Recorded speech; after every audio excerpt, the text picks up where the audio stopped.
So now that we understand how to use some of the vector-based shape tools in Coreal Painter, I want to show you a nice trick about how to punch holes in your shapes and then use those in different stacking arrangements. So to begin with, let's just go ahead and create an interesting background or simple background using different colored rectangles. So I'm just going to come in here, change the colors as we're going, something like so. Doesn't have to be anything too fancy, just colors that you like, because all we're looking for here is just a way to showcase the fact that we are in fact getting transparency. So I want to be able to really see that. There we go, something like that. Just nice little rainbow type of effect, whatever, doesn't matter. So let's say we want to have this as our background. We have this very complicated background that we spent hours making, and we want to punch a hole through an object so that you can see part of this background. Well, if we were to start with something like, say, our quick curve tool, which we haven't looked at previously, but we are going to look at now. And before I do that, actually, let me go ahead and just, in order to make sure that our layer stack is nice and neat, let's just go ahead and select all those. And then come over here and say group, and then we can just lock that so that we don't mess with those anymore. Now if I take that quick curve tool and I just begin to make some sort of quick organic shape, it doesn't matter, whatever, like so. And you can see that it didn't close. So all I need to do here is just come back over here and say close shape to make sure that that closes.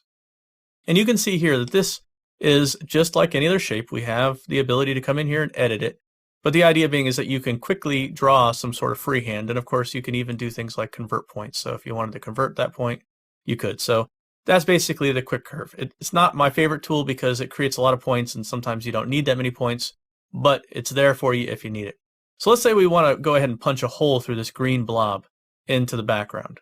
Well, let's go ahead and actually, you know what? Let me change the color of that to something really stark like black so that you can really see it.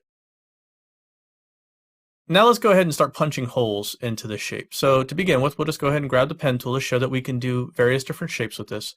And I'll make sure that I set it for a different color, something that'll be easy to see.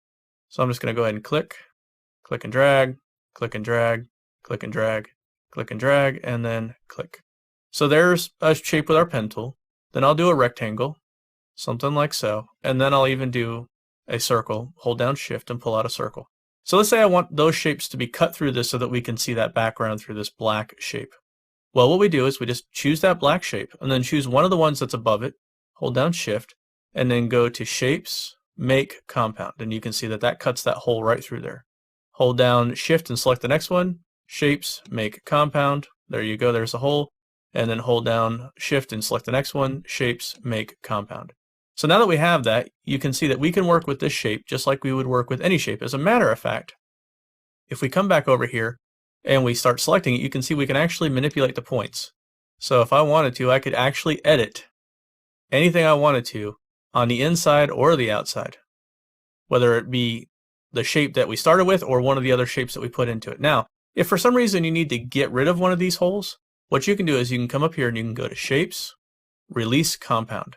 And then you could say, okay, well, let me go ahead and delete that shape there. We don't need that, or maybe the rectangle. So I'm going to trash the rectangle, and now I can just come back over here, grab my initial shape, hold down Shift, select the next one, Make Compound, and then Shift, Shapes, Make Compound. And now we've gotten rid of the one that we didn't want in there. So you can see that this is perfectly flexible.